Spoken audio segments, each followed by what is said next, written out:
All right, good afternoon, everyone. We'll call to order the City of Murfreesboro Board of Zoning Appeals regular meeting for July 27th, 2022. First item on our agenda is a determination of a quorum with all 5 members of the board present. We do have a quorum today. Next item is nominations and elections.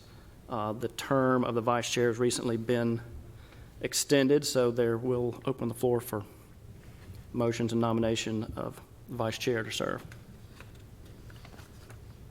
I think Ken's doing a great job. And I nominate him for another year. Second. Okay, have a motion and a second. Anybody have second thoughts? If not, all in favor say aye. Aye. Any opposed? Congratulations. Thanks. Next item is a consideration of the minutes from our regular meeting from June 22nd, 2022. Those minutes were provided to the board members. Are there any changes necessary to those? Hearing none, those will stand as written. Now we'll move to new business. Our items today are special use permit requests. The first one is application Z22010 by Crystal Lucas Adcock, requesting a special use permit for a home occupation, in this case a beauty shop. And this is for property in a single-family residential RS-15 district located at 1103 East Rye Court. If you would review that for us, Ms. Rush, we'd appreciate it. Thank you. Good afternoon, board members. It's good to see you. As indicated, that this is a request for a special use permit to operate a home-based business for a hair salon in a property that is currently zoned RS-15, which is single-family residential, located on East Rye Court, as shown in the map that's on the screen. The applicant has submitted this request to operate a one-chair salon within the insides of the house itself. There would be no external changes to the property visible from the right-of-way. Ms. Crystal had indicated that she would have one client there at a time. They would be able to park on site. The parking is located to the rear of the property. The customers would be entering through a doorway entrance through the rear of the property, so there would not be any visible changes from the front that the neighbors or anybody could see that a business was being operated. It's staff's belief that the standards of general applicability have been met, that this use would not have a substantial or undue adverse effect upon the adjacent property because the business would be operated within the confines of the house. All parking would be on site. There would not be more than one vehicle trip generated per customer. The hours of operation would be between 10 and 6, and it would be from Tuesday through Saturday by appointment only. The proposed building or use would be operated in such a manner that would be compatible with the immediate vicinity, and there would not be any impacts to the neighborhood as described. There are currently services to this property, so it would not need any new infrastructure or utilities to be extended. The applicant has submitted some photographs, and I would like to scroll down to those. So this is the front of the property, where the driveway access is to the left side of that house. And this is the rear of the property where the customers would enter. With that being said, staff does recommend the following conditions of approval. These are similar to those standards that are required for additional standards for operating a home-based business. 1, customer visits shall be by appointment only. 2, no more than one customer at a time shall visit the home-based business. 3, that any proposed signage shall comply with the zoning and sign ordinance and shall not exceed 3 square feet and can be attached to the principal structure only, and so shall be subject to permitting requirements through the codes department. And 4, the business shall open no earlier than 10 a.m. and shall close no later than 6 p.m. on the days, I think the condition says Sundays or Mondays are the days it would not operate, so it would be Tuesday through Saturday only. With that being said, those are my presentation comments. The applicant is here in the audience and can answer any questions if the board has any. Thank you very much. Thank you. Any questions for staff at this point? I've got one. Does the property owner need to have a letter in the file with their approval? I didn't notice that in the documents. I know she states in her comments here that she has permission, but from Mr. Bickford's, but I was just curious if that was a requirement. The city's already received that, so there's been an amendment to her lease, and the property owner has submitted a letter giving his written authorization for the operation of the business, and then also has amended the lease. And then if there's any changes that have been affected to the property, that she would be responsible for restoring those after the cessation of the business. Okay, thank you. You're welcome.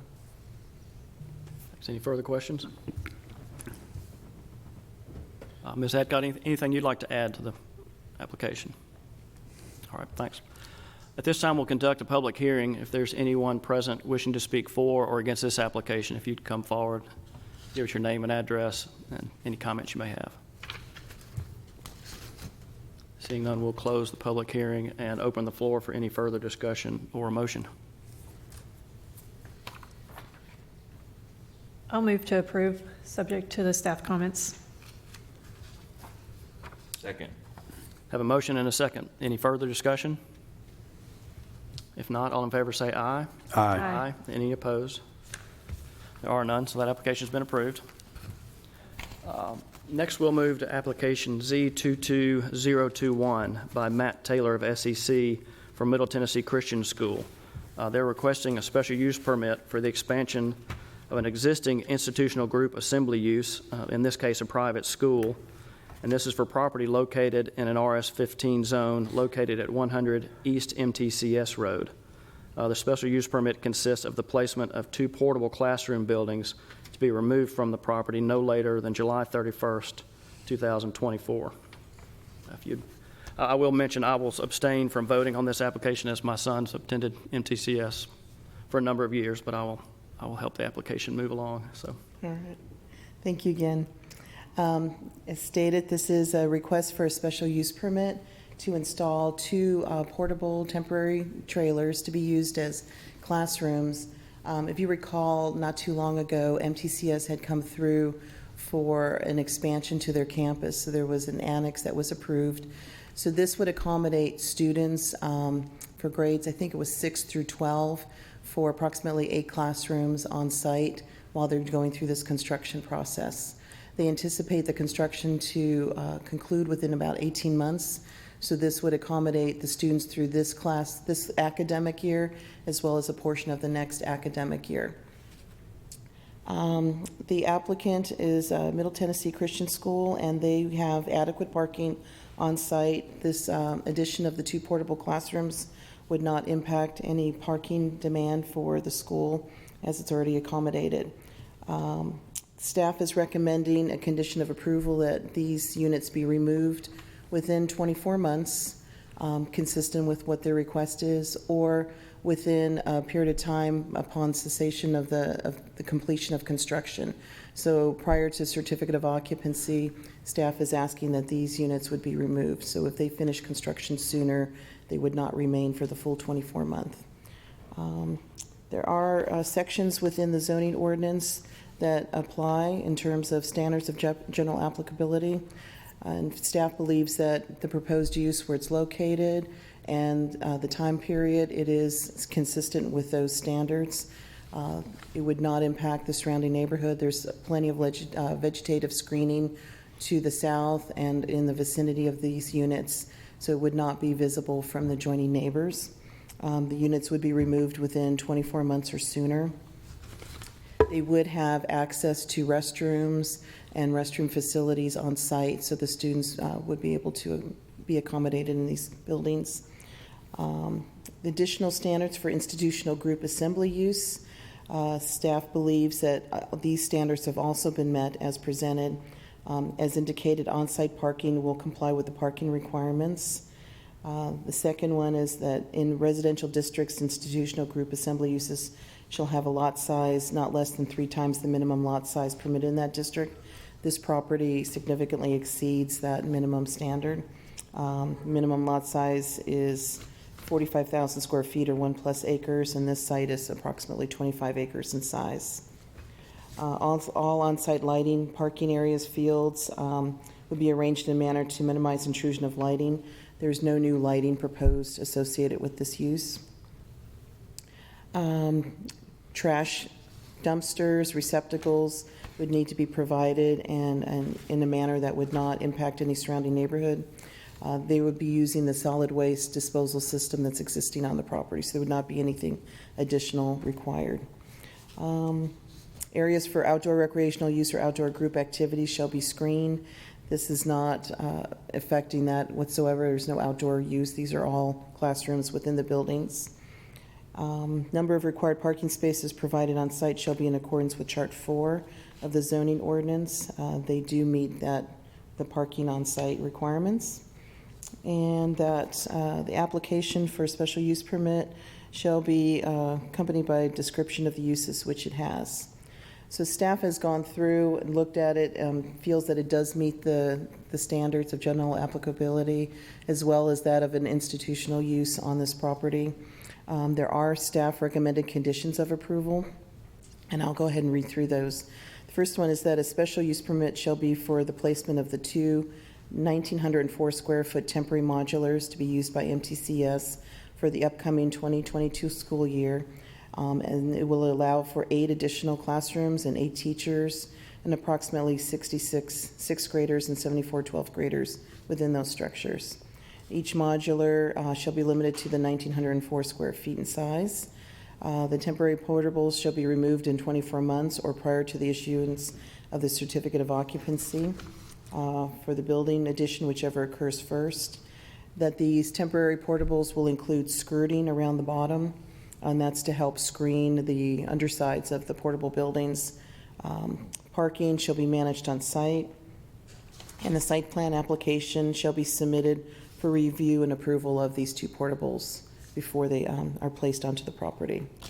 Those are staff's recommended conditions. The applicant is here, as well as, looks like, representatives from MTCS. Matt Taylor of SEC is the civil engineer on the project, and I'm sure they'll be happy to answer any questions from the board if you have any. Thank you. Thank you. Any questions for staff at this point? Matt or representatives from MTCS, anything you need to add? All right. At this time, we'll conduct a public hearing. Is there anyone present wishing to speak for or against this application? If you'd come forward. Seeing none, we will close the public hearing and open the floor for any further discussion or motion.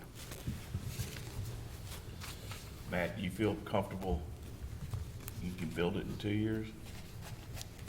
Yes, sir. I think we're actually trying to open for the 2023 school year, if I'm not mistaken. So they are, they've already started some earthwork. They're finalizing their building permit now. So I think, yes, we'll definitely be done in 2 years. And those portables hold 4 classrooms apiece? I think it's 2 classrooms apiece and Okay. four total between the 2. Okay. I thought. I've looked at a couple of different ones. Yes, so Okay. 4 total classrooms between the 2. So there's 2 classrooms per. And it'll hold 66 sixth graders and 74 12th graders in that size? Yeah, and yes, ma'am. Okay. I had a portable once when I was young. They're not fun. No, and that's why we want to make these a very temporary situation. So, and I don't think that all those kids are there at the same time. They're kind of rotating in Okay. because they're moving classes. So, Okay. I was like, that's a lot of kids. Are there any portables on site right now already? there are 2 currently. One of those is directly to the north. Actually, you can see them both on sheet 2. Is this it? Well, actually, we'll just do sheet 4. So there's one directly north and then one directly west. The one to the west is much smaller in nature. The one to the north is very similar to these size. Those have been there for quite some time. I think we went back and Mr. Tiller said they'd been here since he had been at the school, which is 15 or 20 years. So those have been very long-term buildings. these will most definitely not be that. So will these go away? with this? These will go away as soon as the high school, the addition, the new construction is there.